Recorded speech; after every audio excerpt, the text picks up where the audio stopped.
So we're going to start with the tactical pattern of the game, as you can see on the schedule up here, which I think we can all agree is probably going to be a really open end-to-end game. There are lots of reasons for that we'll go through, but the main one for me, the main thing I want to talk about is just why Chelsea are really vulnerable to Liverpool's counter-press and how poor they've been under Lampard in the defensive transition. And I'll talk about that in the feature, the tactical pattern. So here's my chalkboard I'll be using to tell you about this.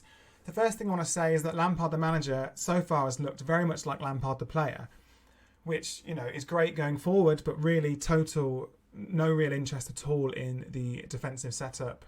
It's almost like he never really realised how much work Makelele was doing behind him as he just raced forward again and again, because that's exactly how his Chelsea team play.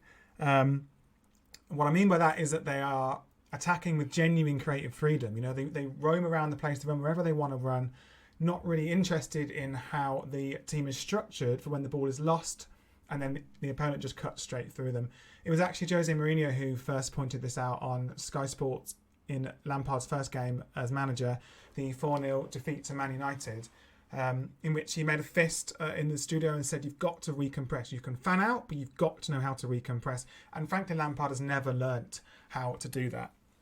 So let's imagine the ball is up here with Pulisic. And obviously you've got your full-backs are going to be really high, as they always are under Lampard. Your centre-backs on the halfway line. So Jorginho playing this holding role. You might have Kante up here. Mount will be desperately trying to find space. Werner trying to find space. Let's bring this Liverpool team back. Of course, the forwards for Liverpool will stay high.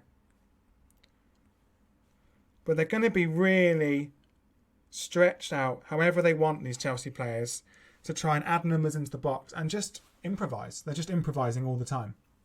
Now what that does is, if the ball is lost, let's say Alexander-Arnold wins it here, you end up with a pretty big area of the pitch with no one really in it. And Liverpool can counter-attack straight through it.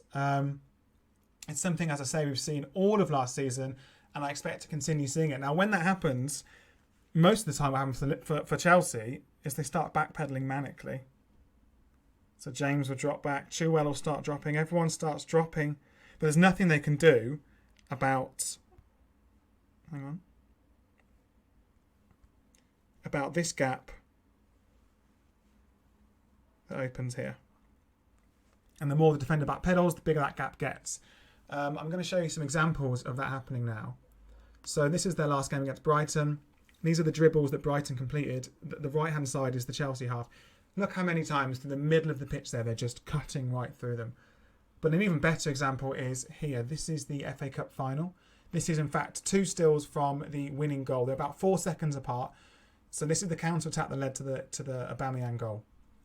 Tierney picks up the ball here on the top one. And from there, Chelsea, you know, there's nothing, I mean, you can't see much of the pitch, sure, but there's nothing wrong with the 4 players there. They look like they're pushing up high there, Chelsea, and they're actually pressing quite well, and they're in a compressed shape. You at least would imagine the people behind them up here will be really close. They're in fact not at all. So when Tierney punts this ball long and then gets headed back forward, lands at the feet of Bellerin, 4 seconds later, we're here. You've got that back 4.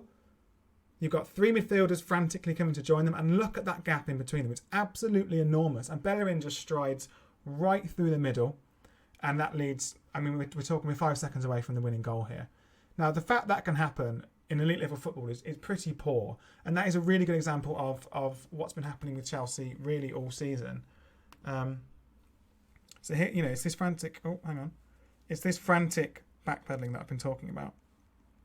And the players start dropping, but it's too late, and Arsenal are pouring through this section here. Now, obviously Liverpool are going to do their best to take advantage of that, but even as recently as this Leeds game, we saw just how good they are at counter-pressing. Bielsa empties his midfield by choice. He's far more organised in attack than Frank Lampard. But for the purposes of what we're talking about, this graphic still, you know, tells us a lot. So this is Phillips above me here. He's just lost the ball to Henderson. And look how quickly Liverpool have 4, 5, 6 players in ridiculous amounts of space there between these two lines.